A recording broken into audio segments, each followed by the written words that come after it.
Hi all, welcome to this class. Mechanical Engineering Diploma course in the semester 3 workshop practice 3 course code is 3027. അതിലെ machine shop സെക്ഷനിലാണ് ഈ class. S3യെ സംബന്ധിച്ചിടത്തോളം ഇത് ആദ്യത്തെ വർക്ക്ഷോപ്പാണ്. കഴിഞ്ഞ 2 സെമസ്റ്ററുകളിൽ നിങ്ങൾ മറ്റുള്ള വർക്ക്ഷോപ്പുകൾ കൈകാര്യം ചെയ്തിട്ടുണ്ടാവും. ഈ വർക്ക്ഷോപ്പ് സെമസ്റ്റർ 3 മുതൽ സെമസ്റ്റർ 6 വരെ നിങ്ങൾക്കുണ്ടാകുന്ന വർക്ക്ഷോപ്പാണ്.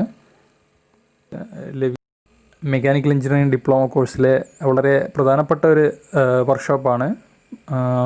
മാനുഫാക്ചറിങ് പ്രോസസ്സുകളിൽ നിങ്ങൾക്ക് ഹാൻഡ്സ് ഓൺ എക്സ്പീരിയൻസ് ലഭിക്കുന്ന ഒരു വർക്ക്ഷോപ്പാണ്. അതുകൊണ്ട് തന്നെയാണ് നിങ്ങളുടെ സെമസ്റ്റർ 3 മുതൽ സെമസ്റ്റർ 6 വരെയുള്ള സെമസ്റ്ററുകളിൽ ഇത് ഉൾപ്പെടുത്തിയിരിക്കുന്നത്. അതുകൊണ്ട് തന്നെ നിങ്ങൾ ഈ സെക്ഷനിലെ നിങ്ങളുടെ ഓരോ നിമിഷവും പുതിയ കാര്യങ്ങൾ പഠിക്കുവാനും നിങ്ങളുടെ സ്കിൽസ് ഡെവലപ്പ് ചെയ്യാനും നിങ്ങൾക്ക് ഇവിടെയുള്ള സൗകര്യങ്ങൾ മാക്സിമം ഉപയോഗപ്പെടുത്തുവാൻ ഫലപ്രദമായി ഉപയോഗപ്പെടുത്തുവാൻ ശ്രമിക്കുക. ഇതിലേക്ക് വരാം. നിങ്ങൾക്ക് ഈ സെമസ്റ്ററിൽ ഉള്ള വർക്ക്ഷോപ്പുകൾ machine shop, fitting, sheet metal, welding തുടങ്ങിയവയാണ്. ഇതൊക്കെ നിങ്ങൾ കഴിഞ്ഞ സെമസ്റ്ററുകളിൽ കൈകാര്യം ചെയ്തിട്ടുണ്ടെന്നറിയാം. ആദ്യമായാണ് നിങ്ങൾക്ക് ഈ മെഷീൻ ഷോപ്പ് എന്ന് പറയുന്നത് നിങ്ങൾക്ക് പുതിയൊരു വർക്ക്ഷോപ്പാണ്.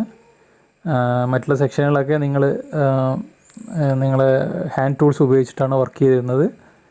അപ്പോൾ ഇതിൽ നിങ്ങൾക്കൊരു മാറ്റമുണ്ട്. ഇതിലെ മിക്സാണ് നിങ്ങൾ കൈകാര്യം ചെയ്യേണ്ടി വരിക. ഇലക്ട്രിക് മോട്ടോർ വെച്ചിട്ടുള്ള മെഷീനറിയും റൊട്ടേറ്റിംഗ് മെഷീനറീസാണ് കൈകാര്യം ചെയ്യേണ്ടി വരുന്നത്. അതുകൊണ്ട് തന്നെ ഇതിൻ്റെ സേഫ്റ്റിയെക്കുറിച്ചിട്ട് നമ്മൾ കുറച്ചുകൂടി ശ്രദ്ധിക്കേണ്ടി വരും. ഇനി അതിനെക്കുറിച്ചാണ് പറയാൻ പോകുന്നത്. ഇനി നമുക്കിതിൻ്റെ സേഫ്റ്റിയിലേക്ക് വരാം. ഞാൻ നേരത്തെ പറഞ്ഞു എല്ലാം മെഷീനറീസാണ്. അതായത് ഇതിൻ്റെ പ്രൈം മൂവർ ഒരു ഇലക്ട്രിക് മോട്ടറാണ്. അതിൽ നിന്നും നമുക്ക് ഇലക്ട്രിക് മോട്ടറിൽ നിന്ന് റോട്ടറി മോഷൻ കിട്ടുന്നു. അതിനെ പല റെസിപ്രോക്കേറ്റിംഗ് മറ്റുള്ള മോഷനൊക്കെ ആക്കി മാറ്റുന്നത്. അപ്പോൾ അങ്ങനെയാണ് ഈ മെഷീനറീസൊക്കെ വർക്ക് ചെയ്യുന്നത്. അപ്പോൾ എന്തായാലും ഈ മെഷീനറീസൊക്കെ റൊട്ടേറ്റിംഗ് റെസിപ്രോക്കേറ്റിംഗ് പാർട്സുകളുണ്ടാവും. അതുകൊണ്ട് തന്നെ ചെറിയൊരു അശ്രദ്ധ മതി ഒരു വലിയ ആക്സിഡൻറ്റിലേക്കോ അല്ലെങ്കിൽ വലിയ ഇഞ്ചുറിയിലേക്കോ എത്താൻ സാധ്യതയുണ്ട്. അതുകൊണ്ട് വളരെ കരുതലോടെ ഈ മെഷീനറീസ് ഓപ്പറേറ്റ് ചെയ്യുകയും നമ്മളൊരു സേഫ്റ്റി ഇൻസ്ട്രക്ഷൻസ് കൃത്യമായി അനുസരിക്കുകയും വേണം. ആ ഒരു കാര്യങ്ങൾ വളരെ സ്ട്രിക്റ്റായിട്ട് ഈ ഒരു സെക്ഷൻ നിങ്ങൾ വർക്ക് ചെയ്യുന്ന സമയത്ത് അനുസരിക്കണം. അതനുസരിച്ചിട്ടില്ലെങ്കിൽ അത് നിങ്ങൾക്കോ മെഷീനറീസിനും ഒരുപോലെ പ്രശ്നങ്ങളുണ്ടാക്കാം. നിങ്ങൾക്ക് പേഴ്സണൽ ഇഞ്ചുറി ഉണ്ടാവാം. മെഷീനറീസിൻ്റെ പല ഭാഗങ്ങളും ചില സമയം കേടുപാടുകൾ നമുക്ക് തിരിച്ച് റിപ്പയർ ചെയ്യാൻ പറ്റാത്ത വിധം കേടുപാടുകൾ ഉണ്ടാകാം. സേഫ്റ്റിയെക്കുറിച്ച് സംസാരിക്കുന്നതിന് മുമ്പേ നമുക്ക് ഈ സെക്ഷനെക്കുറിച്ച് ഒന്ന് പരിചയപ്പെടാം. അല്ലെങ്കിൽ ഈ മെഷീൻ ഷോപ്പിൽ പഠിക്കാനുള്ള, അതായത് ഈ സെമിസ്റ്ററിൽ പഠിക്കാനുള്ള മെഷീനറീസിനെ കുറിച്ചിട്ട് അതിൻ്റെ പേരുകളൊന്ന് ഓർത്ത് വെക്കുക. ഒന്ന് ലെയ്ത്ത് മെഷീൻസിനെ കുറിച്ചാണ്. നിങ്ങളധികം കേട്ട് കാണും. ലെയ്ത്ത് മെഷീൻസിനെ കുറിച്ചാണ് ഒന്ന് പഠിക്കാനുള്ളത്. അതിൻ്റെ കൂടെയുള്ളത് ഷെയ്പ്പർ, പിന്നെ ഉള്ളത് ഡ്രില്ലിംഗ് മെഷീൻ. അപ്പോൾ നിങ്ങൾക്ക് ഈ സെമിസ്റ്ററിൽ പഠിക്കാനുള്ള മെഷീനറീസ് ഇതൊക്കെയാണ്. ഒന്ന് lathe, shaper, drilling machine. Introduction of machine shop. അപ്പോൾ മെഷീൻ ഷോപ്പിനെ കുറിച്ചിട്ടൊരു ചെറിയൊരു ഇൻട്രൊഡക്ഷൻ തരികയാണ്. മെഷീൻ ഷോപ്പിൽ എന്തൊക്കെയാണ് മെഷീനറീസ് ഉപയോഗിക്കുന്നത്, എന്തൊക്കെ പ്രോസസ്സുകളാണ് അവിടെ നടക്കുന്നത്, ഇതൊക്കെയാണ് നമ്മളിവിടെ എക്സ്പ്ലെയിൻ ചെയ്യാൻ പോകുന്നത്. അപ്പോൾ അതിൽ നിങ്ങൾക്ക് സ്ലൈഡ് കാണാം. ഇതിൽ മെഷീൻ ഷോപ്പ് എന്ന് ഉദ്ദേശിക്കുന്നത് എന്താണ്? Machine shop is a room, building or a company where machining a form of subtractive manufacturing is done.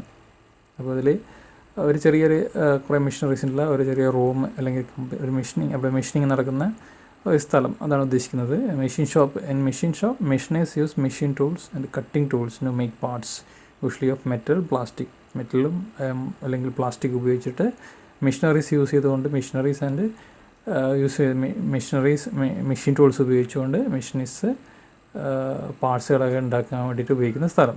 Okay, machine shop can be a small business or a portion of factory, whether a tool room or a production area of manufacturing. Machine shop can B ഒരു ചെറിയ small business ആകാം, അല്ലെങ്കിൽ ചെറിയൊരു വലിയ ഫാക്ടറിയുടെ ഒരു ചെറിയ portion ആകാം. The production can consist of cutting, shaping, drilling, finishing and other process, frequently those related to metal working ആയിട്ട് റിലേറ്റ് ചെയ്തിട്ടുള്ള ഷേപ്പിംഗ്, ഡ്രില്ലിങ്, ഫിനിഷിങ്, കട്ടിങ് മറ്റുള്ള പ്രോസസ്സുകളൊക്കെ ഇതിൽ ഉൾപ്പെടാം. ആൻഡ് മെഷീൻ ടൂൾസ് ടിപ്പിക്കലി സാധാരണയായിട്ട് മെഷീൻ ടൂൾസിൽ താഴെ പറയുന്ന മെഷീനറീസൊക്കെയാണ് ഇൻക്ലൂഡ് ചെയ്തിരിക്കുന്നത്. Milling machines, machining centres, multi tasking machine, drill presses, grinding machines, also CNC. പിന്നെയും കുറേ മെഷീനറീസ് ഉണ്ട്, അവിടെ എക്സ്പ്ലെയിൻ ചെയ്തിട്ടില്ല. ലൈക്ക് നമ്മൾ നേരത്തെ പറഞ്ഞ പോലെ shaper, drilling machine and planer machine, ഇതൊക്കെ അതിൽ ഉൾപ്പെടാം. എക്സ്പ്ലെയിൻ ചെയ്ത കാര്യം വെച്ചിട്ട് നമുക്കൊരു കാര്യം മനസ്സിലാക്കാം. മെഷീൻ ഷോപ്പ് എന്ന് പറയുന്നത് കുറേ ടൈപ്പിലുള്ള പല പ്രോസസ്സുകൾ നടത്തുന്ന മെഷീനറീസിൻ്റെ ഒരു ഗ്രൂപ്പാണ്. അപ്പോൾ അവിടെ പല മെഷീനിങ് ഓപ്പറേഷൻസ് നടത്തുന്നു. ഫൈനലി ഒരു യൂസബിൾ ആയിട്ടുള്ള ഒരു പാർട്ട് ജനറേറ്റ് ചെയ്യാൻ വേണ്ടിയിട്ട് ഉപയോഗിക്കുന്ന മെഷീനറീസിൻ്റെ ഒരു കൂട്ടത്തെയാണ് ഒരു മെഷീൻ ഷോപ്പ് എന്ന് പറയുന്നത്. അവിടെ ഏതൊക്കെ മെഷീനറീസ് നിങ്ങൾ കാണും. നമ്മളിപ്പോൾ സംസാരിച്ചു പല തരത്തിലുള്ള മെഷീനറീസ്, പല മാനുഫാക്ചറിങ് പ്രോസസ്സുകൾ ഒക്കെയുള്ള ഒരു ഗ്രൂപ്പ് ഓഫ് മെഷീൻസിനാണ് മെഷീൻ ഷോപ്പിൽ ഉള്ളത്. അപ്പോൾ അതുകൊണ്ട് തന്നെയാണ് പല റൊട്ടേറ്റിംഗ് റെസിപ്രോക്കേറ്റിംഗ് മെഷീനറീസ് ആയിട്ടുള്ളതുകൊണ്ട് തന്നെ സേഫ്റ്റി വളരെ ഇമ്പോർട്ടൻ്റ് ആയിട്ട് ഇവിടെ പറയാൻ കാരണം. ഇപ്പോൾ നമുക്ക് സേഫ്റ്റിയിലേക്ക് കടക്കാം. നമ്മളെ മെഷീൻ ഷോപ്പിൻ്റെ ഒരു സേഫ്റ്റി ഇൻസ്ട്രക്ഷൻസ് നമ്മൾ പ്രിപ്പയർ ചെയ്തിട്ടുണ്ട്. അപ്പോൾ നമുക്കതിനെ കുറിച്ചിട്ട് ആ ഒരു സേഫ്റ്റി ഇൻസ്ട്രക്ഷൻസ് നമുക്കൊന്ന് റീഡ് ചെയ്യാം, എന്നിട്ട് അതിൻ്റെ പോയിൻറ്റ്സുകളൊക്കെ പറയാം. മെഷീൻ ഷോപ്പ് സേഫ്റ്റിയെ കുറിച്ചിട്ടാണ് പറയാൻ പോകുന്നത്. ഇപ്പോൾ നിങ്ങൾ കാണാം മെഷീൻ ഷോപ്പ് സേഫ്റ്റി ഇൻസ്ട്രക്ഷൻസ്. ഇതിൽ തന്നെ സേഫ്റ്റി ഇൻസ്ട്രക്ഷൻസ് നമ്മൾ ഗ്രൂപ്പ് ചെയ്തിട്ടുണ്ട്. അതായത് ജനറൽ ആയിട്ടുള്ള സേഫ്റ്റി, ദെൻ ബിഫോർ സ്റ്റാർട്ടിങ്, ഒരു മെഷീൻ സ്റ്റാർട്ട് ചെയ്യുന്നതിന് മുമ്പ് നിങ്ങൾ ശ്രദ്ധിക്കേണ്ട കാര്യങ്ങൾ, നിങ്ങൾ വർക്ക് ചെയ്യുന്ന സമയത്ത് ശ്രദ്ധിക്കേണ്ട കാര്യങ്ങൾ, ആൻഡ് വർക്കിന് ശേഷം എന്തൊക്കെയാണ് കാര്യങ്ങൾ ശ്രദ്ധിക്കേണ്ടത്. എൻട്രി ചെയ്യാൻ തുടങ്ങിയത് മുന്നേ നിങ്ങൾ ഈ സേഫ്റ്റി ഇൻസ്ട്രക്ഷൻസ് ഒബേ ചെയ്ത് തുടങ്ങണം. ജനറൽ ആയിട്ടുള്ള സേഫ്റ്റി ഇൻസ്ട്രക്ഷൻസ് നമുക്ക് നോക്കാം. General: ensure that the workplace are neat and tidy, floors are clean, non-slippery, free from grease, oil, water, etc. അതായത് നിങ്ങൾ വർക്ക്ഷോപ്പിലേക്ക് ഒരു വർക്ക് ചെയ്യാൻ പോകുന്ന മുമ്പ് തന്നെ നിങ്ങളുടെ പരിസരങ്ങൾ വളരെ നീറ്റാണെന്നുള്ളത് നിങ്ങൾ ഉറപ്പുവരുത്തണം. അതായത് ഓയിൽ മറിഞ്ഞിട്ടുണ്ടോയെന്നോ അല്ലെങ്കിൽ ഗ്രീസ് നിങ്ങൾ ലൂബ്രിക്കേഷൻ ചെയ്തതാണ് ഗ്രീസ് അല്ലെങ്കിൽ വെള്ളം അവിടെ മറിഞ്ഞിട്ടുണ്ടോ, മറ്റുള്ള കാര്യങ്ങളൊക്കെ നിങ്ങൾ ശ്രദ്ധിക്കണം. അത് ക്ലീൻ ചെയ്തതിന് ശേഷം അങ്ങനെ എന്തെങ്കിലും നിങ്ങളുടെ ശ്രദ്ധയിൽപ്പെട്ട് കഴിഞ്ഞാൽ അത് ബന്ധപ്പെട്ട അറിയിക്കുക, അല്ലെങ്കിൽ നിങ്ങൾ അവരുടെ നിർദ്ദേശം അനുസരിച്ച് അത് ക്ലീൻ ചെയ്യുക. ആ കാര്യങ്ങളൊക്കെ ശ്രദ്ധിക്കണം. Then do not block walkways. പലപ്പോഴും കാണുന്നതാണ് നിങ്ങൾ ഒരു മെഷീനറീസിലേക്കുള്ള നമ്മളെ മെഷീനറീസിൻ്റെയൊക്കെയുള്ള വഴികൾ കൃത്യമായിട്ട് മാർക്ക് ചെയ്തിട്ടുണ്ട്. നമ്മുടെ സെക്ഷനിൽ നിങ്ങൾക്ക് ചെന്നാൽ അറിയാൻ പറ്റും, അവിടെ കൃത്യമായിട്ട് മാർക്ക് ചെയ്തിട്ടുണ്ട്. അപ്പോൾ ഓരോ മെഷീനറീസിലുള്ള പാത്ത് അത് എപ്പോഴും ക്ലിയർ ആയിരിക്കണം. അവിടെ നിങ്ങൾ ആൾക്കാർ കൂടി നിന്ന് ബ്ലോക്ക് ചെയ്യാൻ പാടും, മറ്റേ നിങ്ങൾ എന്തെങ്കിലും വർക്കുകൾ അങ്ങനത്തെ കാര്യങ്ങളൊക്കെ കൊണ്ട് അവിടെ ബ്ലോക്ക് ചെയ്യാനൊന്നും പാടില്ല. അപ്പോൾ അത് ശ്രദ്ധിക്കുക. Do not block walkways. Then all loose clothing must be tucked in. അതായത് വർക്ക് ചെയ്യുന്ന സമയത്ത് നിങ്ങളെപ്പോഴും ശ്രദ്ധിക്കുക, നിങ്ങളൊരു മെഷീൻ ഷോപ്പിൽ എൻ്റർ ചെയ്യുന്ന സമയത്ത് നിങ്ങളുടെ ഷർട്ട് ടക്ക് ചെയ്യുക, പാൻറ്റിനുള്ളിലേക്ക് ടക്ക് ചെയ്യുക. ദെൻ ലൂസായിട്ട് ഇടുന്ന ഗേൾസ് ആണെങ്കിൽ മുടി കെട്ടി വയ്ക്കുക. പിന്നെ നിങ്ങളുടെ കയ്യിലുള്ള ആഭരണങ്ങൾ കാര്യങ്ങളൊക്കെ നിങ്ങൾ മോതിരം, ദെൻ അങ്ങനത്തെ കാര്യങ്ങളൊക്കെ, വാച്ച്, അങ്ങനത്തെ കാര്യങ്ങളൊക്കെ ഊരി വെക്കുക. പിന്നെ അങ്ങനത്തെ കാര്യങ്ങളൊക്കെ ശ്രദ്ധിക്കുക. അതായത് all loosed cloth must be tucked in, അതും ഇങ്ങനത്തെ കാര്യങ്ങളൊക്കെ ശ്രദ്ധിക്കുക. Then all accidents however small should be immediately report to staff present. എത്ര ചെറിയ ആക്സിഡൻ്റ് ആണെങ്കിലും ചെറിയ കാര്യങ്ങളെ ഉണ്ടാവും, പക്ഷേ നിങ്ങളെ ഒരു ഇതിൽ അത് വളരെ ചെറിയ കാര്യമായിരിക്കും, പക്ഷെ അത് ഗൗരവമായിട്ടുള്ള കാര്യങ്ങൾ പിന്നീട് നിങ്ങൾ ആ ഒരു അശ്രദ്ധ കാണിച്ചു കഴിഞ്ഞാൽ നിങ്ങൾക്ക് ഭാവിയിൽ നിങ്ങൾ വീണ്ടും അത് റിപ്പീറ്റ് ചെയ്താൽ അതൊരു വലിയ പ്രശ്നങ്ങളുണ്ടാകും, ഭാവിയിൽ വേണ്ടിയും ഒരു ആക്സിഡൻറ്റ് ഉണ്ടാകാൻ സാധ്യതയുണ്ട്. അതുകൊണ്ട് എത്ര ചെറിയ കാര്യങ്ങളായാലും സ്റ്റാഫിനെ അറിയിക്കുക. Then before starting the work, ensure that the lubrication system is properly functioning. Workpiece and tool are set properly. അതായത് നിങ്ങളൊരു വർക്ക് സ്റ്റാർട്ട് ചെയ്യുന്നതിന് മുമ്പേ ലൂബ്രിക്കേഷൻ സിസ്റ്റം ചിലതിനെ അതിനെ റൺ ചെയ്യാൻ വേണ്ടിയിട്ട്, അതായത് ഇതിലൊരു ചില മെഷീനറീസ് റൺ ചെയ്യുന്നത് തന്നെ ലൂബ്രിക്കേഷൻ സിസ്റ്റം പമ്പ് ചെയ്തിട്ട് അതിൻ്റെ ഇത് ബേസിലാണ് ചില മെഷീനറീസ് റൺ ചെയ്യുന്നത്. അപ്പോൾ അതിനെന്തെങ്കിലും ചെറിയ തകരാറുണ്ടായി കഴിഞ്ഞാൽ ആ മെഷീനറി ഡാമേജിലേക്ക് ചില പാർട്സുകളൊക്കെ ഡാമേജ് ആയിപ്പോവും. അപ്പോൾ അതുകൊണ്ട് അതൊക്കെ പ്രോപ്പറായിട്ട് ഫങ്ഷൻ ചെയ്ത് നോക്കുക. പിന്നെ ടൂളും വർക്ക് പീസൊക്കെ കൃത്യമായിട്ട് സെറ്റ് ചെയ്ത്, അതായത് നിങ്ങൾക്ക് അത് കൺസേൺഡ് ആയിട്ടുള്ള സ്റ്റാഫിനെ വിളിച്ച് അത് ഉറപ്പ് വരുത്തുക. ഇതൊക്കെ നിങ്ങൾ കൃത്യമായിട്ട്, അതായത് നിങ്ങൾ വർക്ക് സെറ്റ് ചെയ്തിരിക്കുന്നത് വളരെ ലൂസാണ്, അല്ലെങ്കിൽ ടൂള് ഫിക്സ് ചെയ്തിരിക്കുന്നത് ലൂസായിട്ടാണ് ഒക്കെ ഉണ്ടായി നിങ്ങൾ സ്റ്റാർട്ട് ചെയ്ത് മെഷീനിങ് തുടങ്ങുമ്പോൾ എന്തെങ്കിലും ചില സമയത്ത് അത് ഊരിത്തെറിക്കാനോ അല്ലെങ്കിൽ വർക്ക് പീസ് ടൂളിന് മുകളിൽ വന്ന് അടിച്ച് ടൂൾ പൊട്ടിപ്പോകാനും അങ്ങനെ മെഷീനറീസ് ഡാമേജ് ഉണ്ടാകാനൊക്കെ സാധ്യതകളുണ്ട്.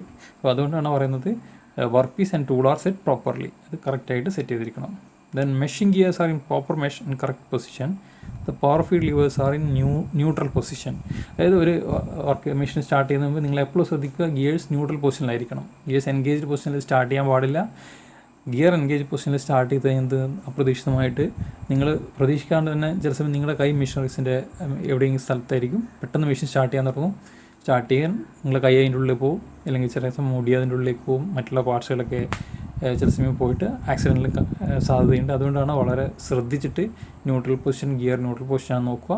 പിന്നെ കറക്റ്റ് മെഷാണെന്ന് നോക്കുക, അതായത് ഗിയേഴ്സ് എപ്പോഴും കറക്റ്റ് മെഷായിരിക്കണം. അതായത് ഒരു ഗിയേഴ്സ് മാറ്റി നിങ്ങൾ മറ്റേ ഫസ്റ്റ് ഗിയർ സെക്കൻഡ് ഗിയറിലേക്ക് നിങ്ങൾ ചേഞ്ച് ചെയ്യുന്നത്. അപ്പോൾ ചേഞ്ച് ചെയ്യുന്ന അതിനിടക്കായി കഴിഞ്ഞാൽ എന്ത് ചെയ്യും, ഗിയേഴ്സ് കംപ്ലീറ്റ് ആയിട്ട് ഷിഫ്റ്റ് ആയിട്ട് ഉണ്ടാവില്ല, അതിനിടക്കായിരിക്കും ഉണ്ടാവുക. അപ്പോൾ ഗിയേഴ്സ് തമ്മിൽ അടിക്കാനും ഗിയേഴ്സ് തമ്മിൽ പൊട്ടിപ്പോകാനൊക്കെ സാധ്യതയുണ്ട്. അപ്പോൾ അതിന് ഡാമേജ് ഉണ്ടാകാൻ സാധ്യതയുണ്ട്. അപ്പോൾ അതുകൊണ്ട് അതൊക്കെ കൃത്യമായിട്ട് ശ്രദ്ധിക്കുക. Then safety guards in proper condition. Next point ആണ് safety guards in proper condition correctly placed. Safety guards അതായത് ഞാൻ പറഞ്ഞുള്ളൂ റോട്ടറി മെഷീൻസ് ആണ് ഇതിലുള്ളത്. അതുകൊണ്ട് തന്നെ ചില റൊട്ടേറ്റിംഗ് പാർട്സൊക്കെ കവർ ചെയ്തിട്ടുണ്ടാവും. അപ്പോൾ ആ കവർ ചെയ്ത കൃത്യമായിട്ട് റൊട്ടേറ്റിംഗ് പാർട്സൊക്കെ കൃത്യമായിട്ട് കവർ ചെയ്തിട്ടുണ്ട്. സേഫ്റ്റി ഗാർഡ്സ് അതിൻ്റെ പൊസിഷനിൽ തന്നെ ഉണ്ട് എന്നൊക്കെ ഉറപ്പ് വരുത്തുക സ്റ്റാർട്ട് ചെയ്യുന്നതിന് മുമ്പേ. അത് അതിൽ നിന്ന് ഇങ്ങനെ മാറിപ്പോയിട്ടുണ്ടോ അല്ലെങ്കിൽ അത് എക്സ്പോസ്ഡ് ആണോ എന്നൊക്കെ നിങ്ങൾ ശ്രദ്ധിക്കുക. പിന്നെ ഡ്യൂറിങ് വർക്കിംഗ്, അടുത്തത് ഡ്യൂറിങ് വർക്കിംഗ് ആണ്. അപ്പോൾ ഡ്യൂറിങ് വർക്കിംഗ് സമയത്ത് എന്ത് ശ്രദ്ധിക്കുക, shift levers to change the speeds and feeds only when rotating parts have fully stopped. Shift the levers to change speeds and feeds only when the rotating parts have fully stopped. അതായത് നിങ്ങൾ എന്തെങ്കിലും gear change ചെയ്യാൻ ഉദ്ദേശിക്കുന്നുണ്ടെങ്കിൽ speed കൂട്ടാനും കുറക്കാനും, കാരണം നിങ്ങൾ machining പ്രോസസ്സുള്ള സമയത്ത് speed കൂട്ടുകയും കുറക്കുകയൊക്കെ ചെയ്യേണ്ടി വരും. ആ സമയത്ത് ഗിയർ ചേഞ്ച് ചെയ്യുമ്പോൾ ഇത് റൊട്ടേറ്റിംഗ് പാർട്സ് നിങ്ങൾ ഫുള്ളി സ്റ്റോപ്പ് ആയതിനു ശേഷം മാത്രം നിങ്ങൾ ചേഞ്ച് ചെയ്യാൻ ശ്രമിക്കുക. നിങ്ങൾ എന്ത് ഓപ്പറേഷൻ ചെയ്യുന്നുണ്ടെങ്കിലും റൊട്ടേറ്റിംഗ് പാർട്സ് സ്റ്റോപ്പ് ആയതിനു ശേഷം മാത്രമേ ചെയ്യാൻ പാടുള്ളൂ. അത് വളരെ ശ്രദ്ധിക്കുക, കാരണം അത് നിങ്ങൾ അതിന് മുമ്പ് ചെയ്ത് കഴിഞ്ഞാൽ പ്രശ്നങ്ങളുണ്ടാവും. No more then 2 people at a machine at a time unless specified at specific machines. ഇത് വളരെ ഇമ്പോർട്ടൻ്റ് ആയിട്ടുള്ള കാര്യമാണ്, വളരെ നമ്മൾ സ്ഥിരമായിട്ട് കാണുന്ന കാര്യങ്ങളാണ്. അതായത് ഒരു മെഷീനിൻ്റെ ഒരാൾക്ക് ഒരു മെഷീൻ മാത്രമാണ് അലോട്ട് ചെയ്തിരിക്കുന്നത്. അപ്പോൾ ആ മെഷീൻ അയാൾ മെഷീൻ ചെയ്യുന്ന സമയത്ത് അത് കാണാനും അതിനെ കുറച്ച് സംസാരിക്കാനൊക്കെ ആൾക്കാർ കൂടി നിൽക്കുന്നതായിട്ട് കാണുന്നുണ്ട്. ഒരു മെഷീനറീസൊക്കെ 1, 2, 3, 4 ആളൊക്കെ ഒരേ സമയത്ത് സംസാരിക്കുന്നതൊക്കെ കാണാൻ നമ്മൾ കണ്ടിട്ടുണ്ട്. അപ്പോൾ അങ്ങനെ ഉണ്ടാകുന്ന സംഭവിക്കും, നിങ്ങളെ മെഷീനറീസ് ഞാൻ പറഞ്ഞല്ലോ ഓരോ സ്ഥലത്ത് നിങ്ങൾ ശ്രദ്ധിക്കാതെ തന്നെ ചില മെഷീൻ റൊട്ടേറ്റിംഗ് പാർട്സുകളൊക്കെ നിങ്ങൾ സംസാരിക്കുന്നതിൻ്റെ അവിടെ. അപ്പോൾ നിങ്ങൾ ചില സമയത്ത് നിങ്ങളുടെ ക്ലോത്ത്സോ അല്ലെങ്കിൽ നിങ്ങളുടെ മറ്റ് ബോഡി പാർട്സൊക്കെ അതിൻ്റെ ഉള്ളിലേക്ക് പോവാം, നിങ്ങൾ തീരെ ശ്രദ്ധിക്കുന്നുണ്ടല്ല, നിങ്ങൾ സംസാരിക്കുന്നതിലായിരിക്കും ശ്രദ്ധ. അപ്പോൾ അങ്ങനെ ആക്സിഡൻറ്റ് സംഭവിക്കാം. അപ്പോൾ അത് വളരെ ശ്രദ്ധിക്കുക. Do not operate the machine till you get instruction from the staff concerned. അത് വളരെ ഇമ്പോർട്ടൻ്റ് ആയിട്ടുള്ള വേറൊരു പോയിൻ്റാണ്. നിങ്ങൾക്ക് കൺസേൺ സ്റ്റാഫിൽ നിന്നും പ്രോപ്പറായിട്ടുള്ള ഇൻസ്ട്രക്ഷൻസ് കിട്ടുന്നത് വരെ നിങ്ങൾ സ്വന്തം നിലയ്ക്ക് മെഷീൻസ് ഓപ്പറേറ്റ് ചെയ്യാതിരിക്കുക. കാരണം ആദ്യമായിട്ട് വരുന്നവരാണെങ്കിൽ മെഷീനെ കുറിച്ചിട്ടൊന്നും വ്യക്തമായ ധാരണകൾ ഉണ്ടായിക്കാണില്ല. അപ്പോൾ ആ സമയത്ത് നിങ്ങൾ ഓരോ കാര്യം ചെയ്യുന്നതിന് മുന്നും കൺസേൺ സ്റ്റാഫുമായിട്ട് ചോദിച്ച് മനസ്സിലാക്കിയതിന് ശേഷം മാത്രം ചെയ്തു തുടങ്ങുക. ഇതാണ് ഇതിനെക്കൊണ്ട് ഉദ്ദേശിക്കുന്നത്. Do not operate the machine till you get instruction from the staff concerned. ചില കാര്യങ്ങളിൽ പുതിയ വർക്കുകളൊക്കെ ചെയ്യുന്ന സമയത്ത് ചില സംശയങ്ങൾ, പുതിയ ഓപ്പറേഷൻസൊക്കെ ചെയ്യുന്ന സമയത്ത് സംശയങ്ങളൊക്കെ ഉണ്ടാവും. അപ്പോൾ അതൊക്കെ സ്റ്റാഫിന് ക്ലിയർ ചെയ്തതിന് ശേഷം അത് അവരോട് ചോദിച്ചിട്ട് കൺഫേം ചെയ്തതിന് ശേഷം മാത്രം. Wear an apron which is not loose and have sleeves folded. ഇതിൽ പറഞ്ഞിരിക്കുന്നത് വെച്ചാൽ നിങ്ങൾ പിന്നെ ലൂസായിട്ടുള്ള, അതായത് ഡ്രസ്സൊക്കെ ആണെങ്കിൽ പുറത്തോട്ടൊക്കെ കുറേ ഉന്തി നിൽക്കുന്ന ഡ്രസ്സും അങ്ങനെ ഒക്കെ ആണെങ്കിൽ അതൊക്കെ ഉള്ളിലേക്ക് ഇൻസൈഡ് ചെയ്യുക, അല്ലെങ്കിൽ അതൊക്കെ ഉള്ളിലേക്ക് ആക്കി വെച്ചതിന് ശേഷം, അതായത് പുറത്തോട്ട് ഇങ്ങനെ പാറി നടക്കുന്ന ഡ്രസ്സൊക്കെ ഉണ്ടെങ്കിൽ അത് മെഷീനറീസിൻ്റെ ഉള്ളിലേക്ക് പോകാനുള്ള സാധ്യതകളുണ്ട്. അതുകൊണ്ട് അതൊക്കെ ശ്രദ്ധിക്കുക. ഡ്രസ്സൊക്കെ വളരെ ലൂസായിട്ട് ഡ്രസ്സൊക്കെ ഇട്ടിട്ട് വരാതിരിക്കുക. അങ്ങനത്തെ കാര്യങ്ങളാണ്. ഇനി അടുത്തത് avoid wearing rings or clothes during working. നിങ്ങൾ വർക്ക് ചെയ്യുന്ന സമയത്ത് ആഭരണങ്ങൾ, മോതിരം, വാച്ച്, വള, മറ്റുള്ള സാധനങ്ങളൊക്കെ ഉണ്ടെങ്കിൽ അത് അഴിച്ച് സേഫായിട്ടുള്ള നിങ്ങളുടെ ബാഗിലോ അല്ലെങ്കിൽ മറ്റുള്ള സേഫായിട്ടുള്ള സ്ഥലത്ത് വെച്ചതിന് ശേഷം മാത്രം മെഷീൻ അടുത്തേക്ക് പോവുക, മെഷീൻ ഓപ്പറേറ്റ് ചെയ്യാൻ. ഇത് പ്രത്യേകം ശ്രദ്ധിക്കുക. നിങ്ങൾ പലപ്പോഴും കണ്ടുവരുന്നതാണ്, വാച്ചൊക്കെ നിങ്ങൾ വിലപിടിപ്പുള്ള വാച്ചൊക്കെ ആയിരിക്കും, മറ്റുള്ള നിങ്ങളുടെ ഓർണമെൻറ്റ്സൊക്കെ, അതൊക്കെ ചില സമയം മെഷീൻ്റെ എന്തെങ്കിലും റൊട്ടേറ്റിംഗ് പാർട്സിലൊക്കെ തട്ടി ഡാമേജ് ഉണ്ടാവില്ല. നിങ്ങൾ മെഷീനറീസൊക്കെ ഭയങ്കര ഹെവി സ്ട്രോങ് ആയിട്ടുള്ള മെഷീനറിയാണ്. അപ്പോൾ വാച്ച് അതൊക്കെ നിങ്ങൾ ഓപ്പറേറ്റ് ചെയ്യുന്ന സമയത്ത് എവിടെയെങ്കിലും അടിച്ചതിൻ്റെ ചില്ല് പൊട്ടാം, അങ്ങനെ നിങ്ങൾക്ക് നിങ്ങളുടെ സാധനങ്ങൾ തന്നെ ഡാമേജ് ആകാം, പിന്നെ അപകടങ്ങൾക്കും കാരണമാകാം. അതുകൊണ്ട് ഈ കാര്യങ്ങൾ ശ്രദ്ധിക്കുക. അടുത്തത്, do not attempt to remove chips with bare hand. എന്താണെന്ന് വെച്ചാൽ നിങ്ങൾ ഈ ചിപ്സ് എന്താ ഉദ്ദേശിക്കുന്നത് വെച്ചാൽ, നിങ്ങൾ മെറ്റൽ കട്ട് ചെയ്യുന്ന സമയത്ത് അതിൽ നിന്ന് റിമൂവ് ചെയ്ത് പോകുന്ന മെറ്റൽ, അതിനാണ് ചിപ്സ് എന്ന് പറയുന്നത്. അപ്പോൾ ആ ചിപ്സ് നിങ്ങൾ ഈ മെറ്റൽ കട്ടിങ്ങിൻ്റെ സമയത്ത് നല്ല ഹീറ്റ് ജനറേറ്റ് ചെയ്യും. അപ്പോൾ അവിടുന്ന് താഴെ പോകുന്ന ചിപ്സൊക്കെ നിങ്ങൾ പിന്നെ കട്ടിങ്ങിൻ്റെ സമയത്ത് നല്ല ചൂടുണ്ടാവും. അപ്പോൾ ആ സമയത്ത് അത് പിന്നെ നിങ്ങളുടെ ദേഹത്തായിട്ടുണ്ടെങ്കിൽ അത് പൊള്ളാനൊക്കെ സാധ്യതയുണ്ട്. പിന്നെ നിങ്ങൾ ഇത് കഴിഞ്ഞ് നിങ്ങളെ ചിപ്സ് നിങ്ങൾ മാറ്റാൻ ശ്രമിക്കുകയാണെങ്കിൽ എന്ത് സംഭവിക്കുന്നത് വെച്ചാൽ, അത് ചില സമയം നിങ്ങളെ കൈയൊക്കെ മുറിയാൻ ഒക്കെ കാരണമാവും. അതുകൊണ്ടാണ് പറയുന്നത്, ഒരിക്കലും ചിപ്സ് ബെയർ ഹാൻഡ് കൊണ്ട് നിങ്ങൾ പിന്നെ കൈകാര്യം ചെയ്യാൻ പാടില്ല. അതിന് ബ്രഷ് ഉണ്ട്, നിങ്ങൾക്ക് ബ്രഷ് തരും, ക്ലീനിങ് ബ്രഷസ് ഉണ്ട്, അതുപയോഗിച്ച് മാത്രം ചിപ്പ് കൈകാര്യം ചെയ്യുക. പിന്നെ വിയർ ഷൂസ്, സേഫ്റ്റി ഗ്ലാസ്സസ്. അതായത് നിങ്ങൾക്ക് സേഫ്റ്റി ഗ്ലാസ് ഉണ്ടെങ്കിൽ എന്തായാലും ഉപയോഗിക്കുക. ഷൂസ് ഉണ്ടെങ്കിൽ അത് പിന്നെ വർക്ക്ഷോപ്പിലേക്ക് വർക്ക് ചെയ്യാൻ വരുന്ന സമയത്ത് ഷൂസ് ഉണ്ടെങ്കിൽ നിങ്ങൾ ഷൂസ് എന്തായാലും ധരിക്കുക, കാരണം അത് നിങ്ങളുടെ സേഫ്റ്റി കൂടിയാണ്. സേഫ്റ്റി ഗ്ലാസ് ഉണ്ടെങ്കിൽ ഗ്ലാസ് നിങ്ങൾ, കാരണം നിങ്ങൾ ഈ ഓപ്പറേറ്റ് ചെയ്യുന്ന സമയത്ത് മെറ്റൽ റിമൂവ് ചെയ്യുന്ന സമയത്ത് മെറ്റൽ ഞാൻ നേരത്തെ പറഞ്ഞത് ചിപ്സായിട്ട് വരുന്ന സമയത്ത് അത് ചില സമയം നിങ്ങളുടെ കണ്ണുകൾ തെറിക്കാൻ സാധ്യതയുണ്ട്. പലർക്കും അങ്ങനെ കണ്ണുകൾ ചെറിയ മെറ്റലിൻ്റെ പൊടികൾ കണ്ണ് തെറിച്ചിട്ട് പ്രശ്നങ്ങൾ എപ്പോഴും ഉണ്ടാകുന്നതാണ്. അപ്പോൾ നിങ്ങൾ മാക്സിമം നിങ്ങൾ സ്പെക്ക് ഉണ്ടെങ്കിൽ അത് ഉപയോഗിക്കുക, അത് വളരെ നല്ലതാണ്, കാരണം നിങ്ങളെ ഐ ഇഞ്ചുറിയൊക്കെ ഒഴിവാക്കാൻ സാധിക്കും. ഇനി ആഫ്റ്റർ ദ വർക്ക്, അടുത്ത നമ്മൾ നോക്കാൻ പോകുന്നത് ആഫ്റ്റർ ദ വർക്കാണ്. After the work first point is ensure that the power supply switched off. അപ്പോൾ നിങ്ങൾ ഇത് ഇനിയുള്ള കാര്യങ്ങൾ പറയുന്നത് വെച്ചാൽ, നിങ്ങൾ വർക്ക് കഴിഞ്ഞതിന് ശേഷം ചെയ്യേണ്ട കാര്യങ്ങളെക്കുറിച്ചാണ് പറയുന്നത്. നിങ്ങൾ വർക്ക് കംപ്ലീറ്റ് ആയതിനു ശേഷം എന്തൊക്കെ കാര്യങ്ങളാണ് നിങ്ങൾ ശ്രദ്ധിക്കേണ്ടതെന്ന്. ആദ്യം നോക്കേണ്ടത്, നിങ്ങൾ പിന്നെ മെഷീൻ്റെ കഴിഞ്ഞ് പോകുന്ന സമയത്ത് മെഷീൻ സ്വിച്ച് ഓഫ് ആണെന്ന് ശ്രദ്ധിക്കുക. മെഷീൻ സ്വിച്ച് ഓഫ് ആണോ എന്ന് ശ്രദ്ധിക്കുക. മെഷീൻ ഓൺ ആക്കിയിട്ടിട്ട് നിങ്ങൾ ആ മെഷീൻ ഒഴിവാക്കി പോകരുത്. മെഷീൻ എപ്പോഴും സ്വിച്ച് ഓഫ് ആണെന്ന് നിങ്ങൾ ഉറപ്പ് വരുത്തിയ ശേഷം മാത്രം മെഷീനിൽ പോകും. മെഷീന് നിങ്ങൾ വർക്കൊക്കെ ടൂൾസൊക്കെ തിരിച്ചേൽപ്പിക്കാനും വർക്കൊക്കെ വെക്കാൻ പോകുന്ന സമയത്ത് നിങ്ങളെപ്പോഴും ഇക്കാര്യം ശ്രദ്ധിക്കുക, machine ഓഫാണെന്നുള്ളത്.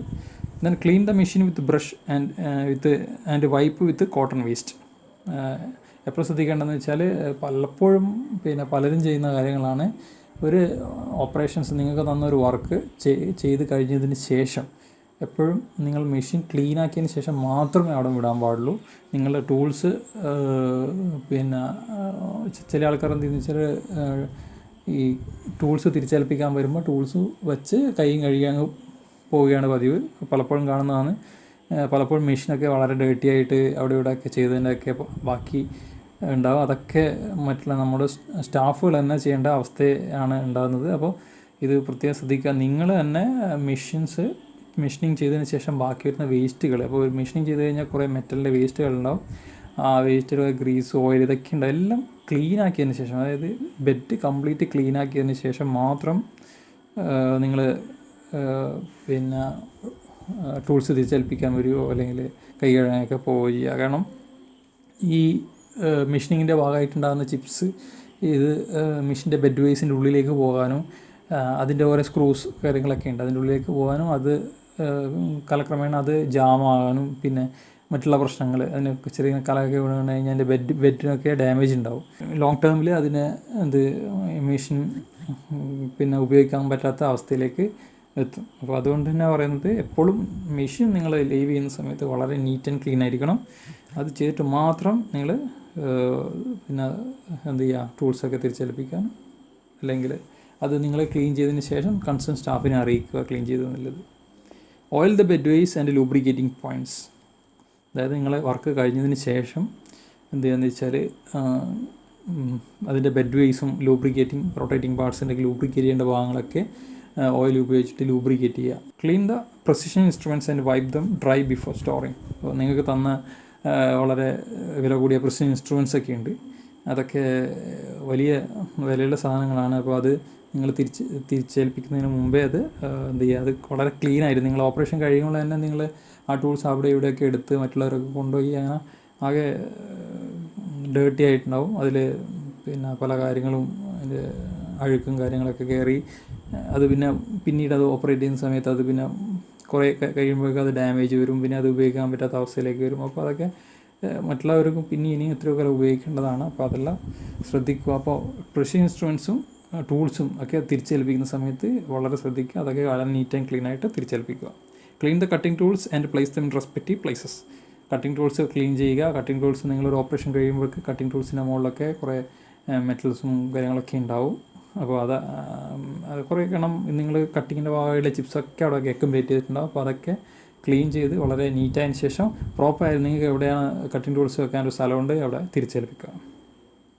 Clean the surroundings of the lathe, wipe the spilt oil and coolant and remove the swarf. അതായത് കഴിഞ്ഞതിന് ശേഷം നിങ്ങൾ മെഷീൻ കഴിഞ്ഞ ശേഷം മെഷീൻ കഴിയുമ്പോൾ ചുറ്റുപാടൊക്കെ ചില സമയം ചിപ്സൊക്കെ തെറിച്ചിട്ടുണ്ടാവും, ഓയിലുണ്ടാവും, പിന്നെ മറ്റൊന്നും കാര്യങ്ങളൊക്കെ ഉണ്ടാവും. അപ്പോൾ അതൊക്കെ ക്ലീൻ ചെയ്യും. നിങ്ങൾ ചുറ്റുപാട് കൂടി ഒന്ന് നോക്കുക, കാരണം അതൊക്കെ ക്ലീൻ ചെയ്ത് നല്ല നീറ്റായതിനു ശേഷം മാത്രം നിങ്ങൾ മെഷീൻ വിടുക. കാരണം അടുത്ത പ്രാവശ്യം നിങ്ങൾ തന്നെയാണ് തിരിച്ചു വന്നിട്ട് ചെയ്യേണ്ടത്. അപ്പോൾ മെഷീൻ എപ്പോഴും ഞാൻ പറഞ്ഞല്ലോ, നിങ്ങൾ 6 വരെ ചെയ്യേണ്ടതാണ്. അപ്പോൾ മെഷീൻ്റെ ചുറ്റുപാടുകളൊക്കെ വളരെ നീറ്റും ക്ലീനായിട്ട്